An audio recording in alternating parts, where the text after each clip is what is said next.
नमस्कार, मैं हूं अंकुर और आप देख रहे हैं सत्यहिंदी.com।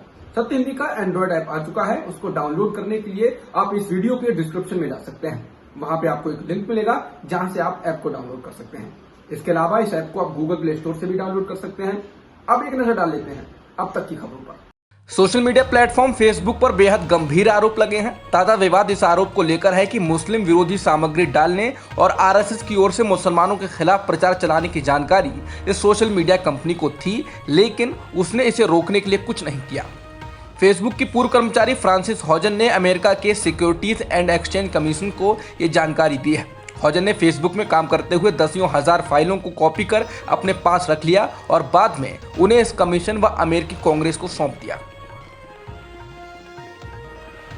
फेसबुक की पूर्व कर्मचारी फ्रांसिस हॉजन ने फेसबुक की अंदरूनी फाइलों के आधार पर कहा कि कंपनी को भारत में राष्ट्रीय स्वयंसेवक संघ और उससे जुड़े संगठनों, समूहों और लोगों की ओर से मुसलमानों के खिलाफ नफरत फैलाने वाली सामग्री इस सोशल मीडिया प्लेटफॉर्म पर डालने की जानकारी थी।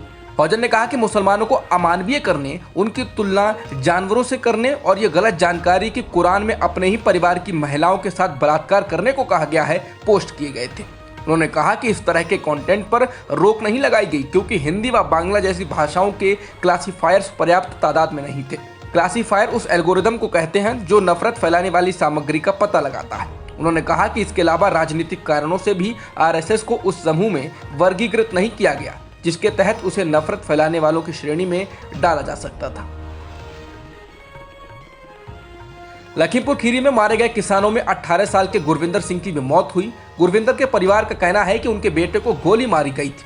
गुरविंदर के पिता का कहना है कि हमने शव देखा और ये स्पष्ट था कि उसे बंदूक की गोली लगी थी। उसके सिर के पिछले हिस्से में एक गोली निकलने का घाव था और उसके माथे के दाहिनी ओर गोली लगने का घाव था। पहले अंतिम संस्कार न करने पर अड़ने के बाद अंत में अंतिम संस्कार करने के बाद गुरविंदर के पिता ने कहा कि हम क्या कर सकते हैं, डॉक्टरों ने जो कुछ भी कहा है हमें उससे शांति बनानी होगी क्योंकि हम डॉक्टर नहीं हैं, लेकिन गोली तो निश्चित तौर पर लगी थी। उन्होंने कहा कि लेकिन दूसरी पोस्टमार्टम रिपोर्ट में भी ये कहा गया कि उन्हें बंदूक की गोली की चोट नहीं लगी थी।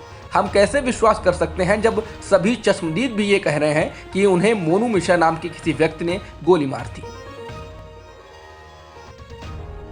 लखीमपुर मामले में उत्तर प्रदेश की पुलिस ने गुरुवार को कहा है कि केंद्रीय मंत्री अजय मिश्रा के बेटे आशीष मिश्रा को लखीमपुर हिंसा मामले में पूछताछ के लिए बुलाया गया है। लखनऊ के आईजी लक्ष्मी सिंह ने मीडिया से बात करते हुए कहा कि हमने आशीष मिश्रा को समन भेजा है। हम आशीष मिश्रा का बयान दर्ज करेंगे जिसके आधार पर हम घटना के सबूत जुटाएंगे। पुलिस ने कहा कि 2 अन्य लोगों से भी पूछताछ की जा रही है। बता दें, पुलिस ने ऐसे समय में समन भेजा है जब सुप्रीम कोर्ट ने आज सुनवाई के दौरान सरकार से पूछा कि वो बताएं कि उसने किस किस पर मामला दर्ज किया है और क्या कार्रवाई की जा रही है। लखीमपुर खीरी में 4 किसानों सहित 8 लोगों की मौत के मामले में पीड़ित परिवारों को इंसाफ देने की मांग करना शायद बीजेपी सांसद वरुण गांधी को भारी पड़ गया है। गुरुवार को घोषित की गई बीजेपी की राष्ट्रीय कार्यकारिणी में ना तो वरुण गांधी को जगह मिली है और ना ही उनकी मां और पूर्व केंद्रीय मंत्री मेनका गांधी को। वरुण गांधी उत्तर प्रदेश की पीलीभीत सीट से जबकि मेनका गांधी सुल्तानपुर सीट से सांसद हैं। वरुण गांधी लखीमपुर की घटना में मारे गए किसानों के हक में आवाज उठा रहे हैं। उन्होंने उत्तर प्रदेश के मुख्यमंत्री योगी आदित्यनाथ को पत्र लिखकर इस मामले में सख्त से सख्त कार्रवाई करने की मांग की थी। कार्य समिति में ज्योतिरादित्य सिंधिया और मिथुन चक्रवर्ती को जगह दी गई है। ऐसे समय जब उत्तर प्रदेश के लखीमपुर खीरी में तेज रफ्तार से गाड़ी चढ़ाकर लोगों को कुचलने के आरोप पर बवाल मचा हुआ है, हरियाणा में भी इस तरह का आरोप लगा है। बीजेपी सांसद नायब सैनी पर यह आरोप लगा है कि उन्होंने आंदोलन कर रहे किसानों पर अपनी गाड़ी चढ़ा दी थी, जिससे एक किसान बुरी तरह जख्मी हो गया है। उस किसान को अंबाला के नजदीक नारायणगढ़ में एक सरकारी अस्पताल में दाखिल कराया गया है। वह अभी भी अस्पताल में ही है। एनडीटीवी के अनुसार हरियाणा के नारायणगढ़ में बीजेपी सांसद नायब सैनी एक कार्यक्रम में भाग लेने गए थे। किसानों का एक बड़ा समूह सैनी के खिलाफ प्रदर्शन कर रहा था। आरोप ये लगाया गया है कि जब कार्यक्रम खत्म हो गया और लोग बाहर निकले तो नायब सैनी की गाड़ी ने एक किसान को कुचल दिया, जिससे वह गंभीर रूप से घायल हो गया। आज समाजवादी पार्टी प्रमुख और पूर्व मुख्यमंत्री अखिलेश यादव ने लखीमपुर में जाकर पीड़ित किसानों के परिवारों से मुलाकात की। अखिलेश ने इस दौरान परिवारों को आर्थिक सहायता देने का आश्वासन दिया। बता दें, इससे पहले अखिलेश जब लखीमपुर जा रहे थे तो उनको हिरासत में ले लिया गया था। CJI रमना की अध्यक्षता वाली बेंच ने गुरुवार को लखीमपुर खीरी की घटना के मामले में सुनवाई की। अदालत ने उत्तर प्रदेश सरकार से इस मामले में शुक्रवार तक स्टेटस रिपोर्ट मांगी है। अदालत ने कहा कि उत्तर प्रदेश सरकार इस बात की भी जानकारी दे कि उसने इस मामले में किस तरह की न्यायिक जांच बैठाई है। 4 किसानों सहित 8 लोगों की मौत वाली इस घटना को लेकर केंद्र व उत्तर प्रदेश सरकार सवालों के घेरे में है। सुनवाई के दौरान जस्टिस सूर्यकांत ने कहा कि हम जानना चाहते हैं कि वे अभियुक्त कौन हैं जिनके खिलाफ FIR दर्ज की गई है। अदालत ने कहा कि स्टेटस रिपोर्ट में यह भी बताया जाए कि जो 8 लोग इस घटना में मारे गए हैं वे कौन हैं। शीर्ष अदालत ने कहा कि यह बेहद दुर्भाग्यपूर्ण घटना है। अदालत ने उत्तर प्रदेश सरकार से पूछा कि आपने कितने लोगों को गिरफ्तार किया है। बीजेपी नेता सब्यसाची दत्ता ने अपनी पुरानी पार्टी तृणमूल कांग्रेस का हाथ फिर से थाम लिया है।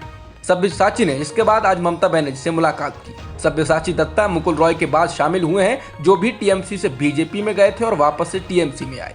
5 बार के पार्षद और विधाननगर नगर पालिका के 2 बार के मेयर सब्यसाची दत्ता ने कहा कि कुछ गलतफहमी थी जिनके कारण मैंने पार्टी छोड़ दी थी और भाजपा में शामिल हो गया था, लेकिन ममता बनर्जी ने मुझे फिर से स्वीकार किया और मुझे अपनी पुरानी पार्टी में फिर से शामिल होने की अनुमति दी। मैं इसके लिए उनका ऋणी हूँ। मैं एक नई यात्रा की शुरुआत कर रहा हूँ।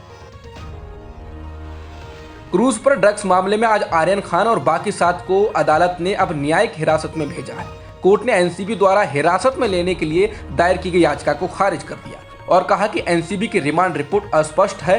कोर्ट ने कहा कि हमारा मानना है कि पूछताछ के लिए पर्याप्त समय दिया जा चुका है और अब हिरासत में पूछताछ की जरूरत नहीं है, जिसके बाद आर्यन खान के वकील की ओर से तुरंत जमानत याचिका दायर कर दी गई है। इस पर अब शुक्रवार को सुनवाई होगी।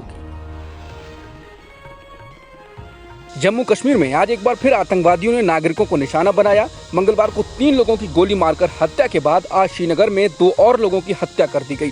आज श्रीनगर के एक सरकारी स्कूल की प्रिंसिपल और एक अध्यापक की हत्या कर दी गई है। इससे पहले मंगलवार को शहर में एक मशहूर केमिस्ट मक्खनलाल बिंद्रू के अलावा 2 अन्य लोगों की गोली मारकर हत्या कर दी गई थी। कश्मीर में लगातार आम नागरिकों को आतंकवादियों को निशाना बनाए जाने के बीच कांग्रेस ने बीजेपी पर हमला बोला है। कांग्रेस ने ट्वीट कर कहा कि बीजेपी सरकार कश्मीरी पंडित समुदाय और आम नागरिकों की सुरक्षा में असफल रही है। ये उन्हीं के द्वारा फैलाई गई अस्थिरता का प्रत्यक्ष प्रमाण है। मिलिटेंसी और हिंसा का बढ़ना सरकार के कमजोर होने और उसके उदासीन रवैये का सबूत है। त्योहारों के सीजन में महंगाई लगातार बढ़ रही है। आज लगातार तीसरे दिन पेट्रोल और डीजल के दामों में बढ़ोतरी की गई है। आज पेट्रोल की कीमत में 30 पैसे और डीजल की कीमत में 35 पैसे प्रति लीटर की बढ़ोतरी की गई, जिससे दिल्ली में पेट्रोल की कीमत अपने सर्वोच्चतम स्तर पर 103 रुपए 24 पैसे प्रति लीटर हो गई है और डीजल की कीमत 91 रुपए 77 पैसे प्रति लीटर हो चुकी है। वहीं इसके अलावा मुंबई में पेट्रोल की कीमत 109 रुपए 25 पैसे प्रति लीटर है और डीजल की कीमत 99 रुपए 55 पैसे प्रति लीटर हो गई है। बता दें, इससे पहले बुधवार को रसोई गैस के सिलेंडर को भी 15 रुपए महंगा कर दिया गया था। अब तक की खबरों में इतना ही। बाकी खबरों के लिए बने रहिए सत्यहिंदी.com के साथ। सत्य हिंदी का ऐप डाउनलोड करें गूगल प्ले स्टोर पर।